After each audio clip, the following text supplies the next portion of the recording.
The worst teams in the NFL right now? Reverse power rankings? We're roughly a quarter of the way through the NFL season, and we're starting to see which teams actually have a winning problem. Which teams, how you say, suck a big... The bottom feeders, the battle of the bastards, the football calamities, the scum.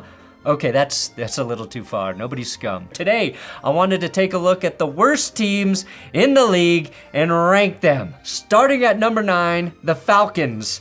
Pass rush. Just their pass rush, okay? Big win for them on Thursday night. But we roasted the Falcons for drafting Michael Penix at pick 8 instead of drafting an edge rusher. And heading into Thursday night football, the Falcons had just 4 sacks on the season, worst in the league. After the game, they have 5. Meanwhile, one of the top edge rushing prospects in the league, Jared Verse, is tearing it up for the Rams. Chase Young, who was available for pennies, has 18 pressures for the division rival Saints. And keep in mind, Kirk Cousins had to throw for 509 yards, the most by a Falcons QB ever just to get that win. Because prior to that, he threw a pick.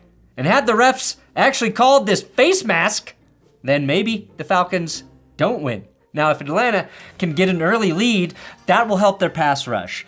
But now that Cousins is clicking, I'm scared their lack of a pass rush is going to be the thing that holds them back. We thought the addition of Matthew Judon might fill that hole, and he hasn't. So I put the Falcons edge rush and edge rush only on here because we knew it was bad, okay? We knew it was a problem, and nothing makes me more angry than when we NFL fans bitch and moan about a glaring hole that a team has, and then the team proves the fans right. I much prefer NFL teams to make us fans look stupid. I need to believe that those people running those teams are smarter than me. Number 8, the Rams. The Rams are a miracle comeback away from starting this season 0-4. We all know about the injuries to Puka Nacua and Cooper Kupp, but they can't seem to stop the bleeding on defense right now. Jared Verse was the defensive rookie of the month, but this D is still second to last in scoring and is allowing a clean 5 yards per attempt on the ground. I mean, the only reason DeAndre Swift may have a job this week is because of your defense. You can probably chalk that up to the loss of Aaron Donald, but I don't think anyone expected the defense to jump from middle of the pack to second worst. It's a shame the NFL implemented the no 2 elite Aarons rule, which is why Aaron Donald was forced to retire and allow Aaron Rodgers to come back and try and get another MVP, which I don't think he will. But 4 MVPs, 3 defensive player of the years between Aarons. However, when the Rams get a little healthier, this team does have the potential to get hot on offense and scrape together a winning streak. As good as Matthew Stafford is, this is one of the worst statistical starts to a season of his career, certainly as a Ram. Cooper Kupp will miss his 3rd straight game, but when he returns, I think maybe we see an effectively balanced offense.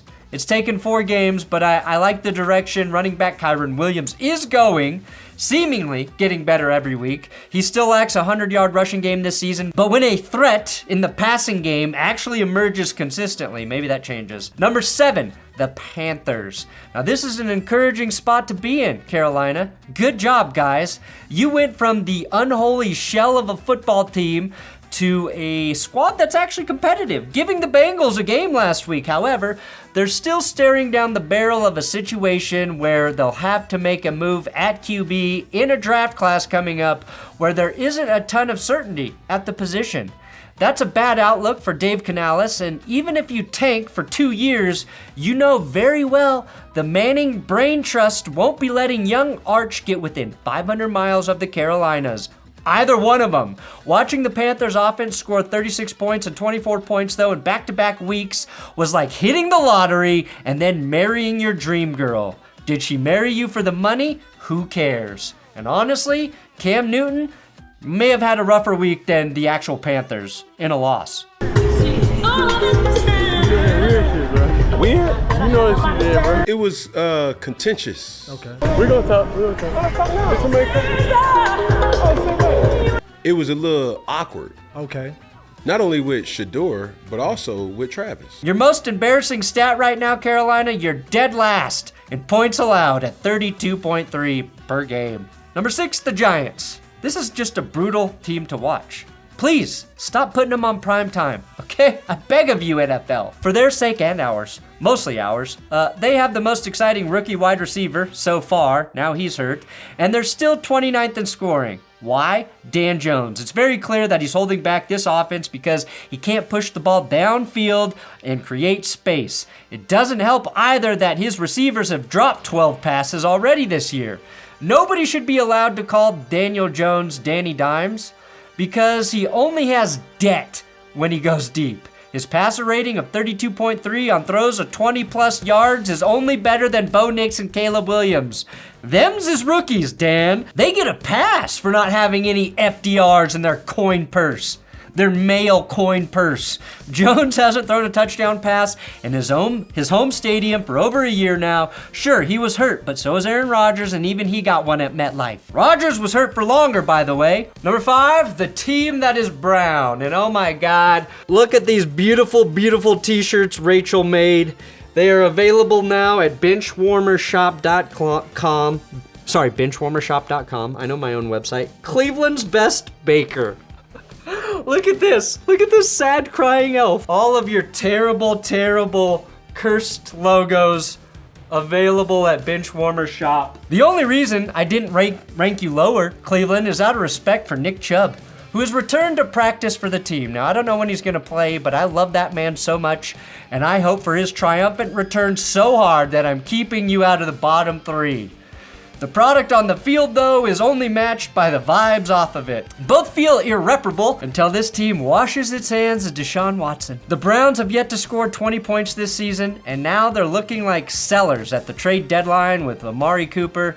The good news is, Jerry Jeudy, that trade's and his extension looking decent. He's leading the team in receiving, although it's still just 47 yards per game. This team will probably get a boost when David Njoku and hopefully Nick Chubb return. Although Jerome Ford has actually been very efficient with over 5 yards per carry this season. Not sure why he's gotten fewer than 10 carries per game. Probably because they suck, and they've been trailing in just about every game they've played. They've also had serious injuries to their offensive line. Wyatt Teller on IR, Jedrick Wills, Jack Conklin have been hurt. Their reserve linemen are beat to shit, and anytime Deshaun Watson does make a play, on the rare occasion, I feel like the ball is dropped, tipped for a turnover, or called back by way of penalty. Watson's completed less than 60% of his passes twice this season, has 4 touchdowns, 3 picks, and he is statistically worse than Baker Mayfield in every category since the time he signed that $230 million deal. He has the honor of owning the worst contract and trade in NFL history. And the way Baker's ears look here, he could be the real-life Brownie the Elf. Once again, they're in a gauntlet of a division, and they don't have his eliteness, Joe Flacco, to lead them out of the dark wilderness. Number 4, I've got the Patriots. Rarely do we get a team so bad that it's not fit for a rookie quarterback to even get on the field. It's like having a kid looking at your car and saying, I'm not letting them in that death trap. There are no car seats big enough for Drake May right now. We knew the Patriots' offensive line might be bad, but they have some of the lowest graded offensive line performances this season. They are in the same company as the Rams and Browns, both on today's prestigious list. And they're using poor Jacoby Brissett as a punching bag, a shield absorbing all of the pain that would be afflicted upon Drake May. And we're all guilty, guys. We're watching the Patriots trot Brissett out there to be killed. Every single NFL fan who has watched the Pats play should be arrested and charged of being accessories to murder, aiding and abetting, and failing to report a crime. Please save Jacoby Brissett. After week 1 and a 120-yard performance on the ground, running back Ramondre Stevenson is in jeopardy of losing his starting job to Antonio Gibson because he keeps fumbling the fucking ball. He's only lost 2 fumbles, but he has 4 fumbles on the season. He's in the quarterback category for that metric, as no other running back has more than 2 fumbles. Number 3, the Titans and Cardinals. The mayo has been spilled. The mayo has been spilled.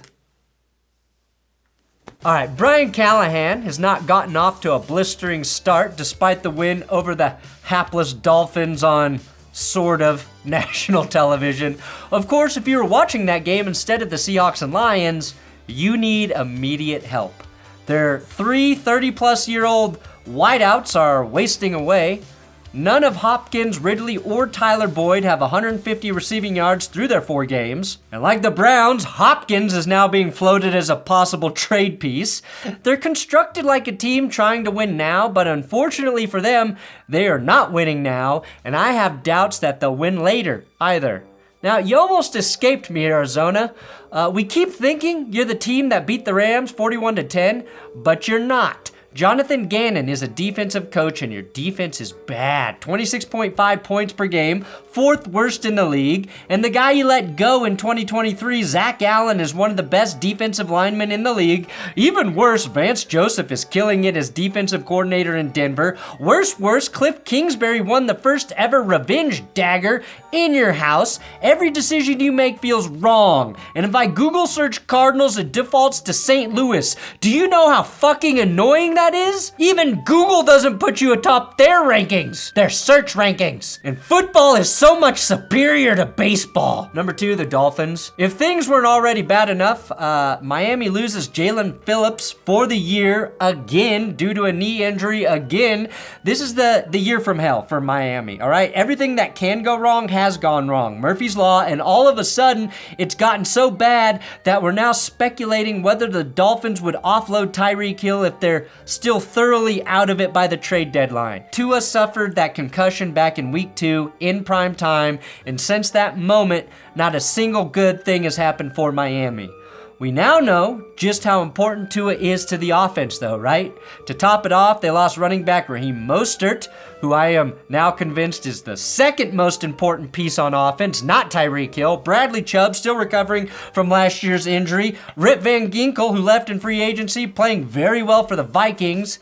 So they are all once again without all 3 of their pass rushing players that fielded their defense last season. And the guy they drafted to help Chop Robinson has yet to get to the quarterback. Furthermore, people are now turning on my hero, head coach Mike McDaniel, saying, look at him without Tua. Look what Kevin O'Connell's doing with Sam Darnold. Look what Stefanski did with Joe Flacco.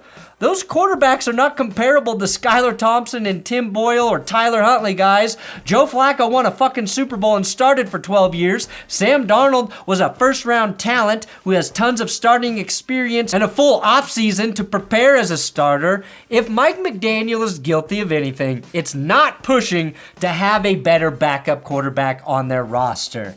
But we have to start understanding good head coaches and good quarterbacks kind of need each other. Lay off my king, I say. And number 1, the Jaguars. This team crawled out of the shadow of Urban Meyer, won a playoff game a year later, and now within 21 games, somehow they're just as bad and they're back under Urban Meyer's shadow. Not as dysfunctional, for sure, but they're certainly just as bad of a football team, which is a very sad thing to see. Trevor Lawrence looked like he was worthy of the number 1 pick, and then he's regressed, and he's lost his last 9 games as a starter. Jags fans went to bat for Trevor Lawrence this offseason, rightfully, pointing to all of the teams his receivers dropped passes last year. This year, he's flat out missing Christian Kirk and Brian Thomas Jr. at an alarming clip. Yet, he still has a better passer rating on deep throws than Deshaun Watson, Kyler Murray, Will Levis, Jacoby Brissett, Dan Jones, pretty much any QB on today's list. Jacksonville is actually running the ball fairly well this year. They're 5th worst in passing, though. The Broncos, coming off a 60-yard passing game, rank ahead of them in yards per game. Get your shit together or Doug Peterson may become the greatest Super Bowl winning head coach anomaly ever. And you know what? Fuck it. Let's spin the curse wheel, because how can it get any worse for any of these teams? A curse for the worst. Who's gonna get that sexy, sexy curse? Oh my God. Oh my God. It just got a whole lot worse for... Oh no, the Dolphins! They're going after my king, Mike McDaniel. Tua, please come back, Tua. I fear Tyreek Hill will be traded. I fear... No! Oh, sorry, Miami. I'm really sorry. Come back tomorrow because I got a great video about the Chiefs dropping.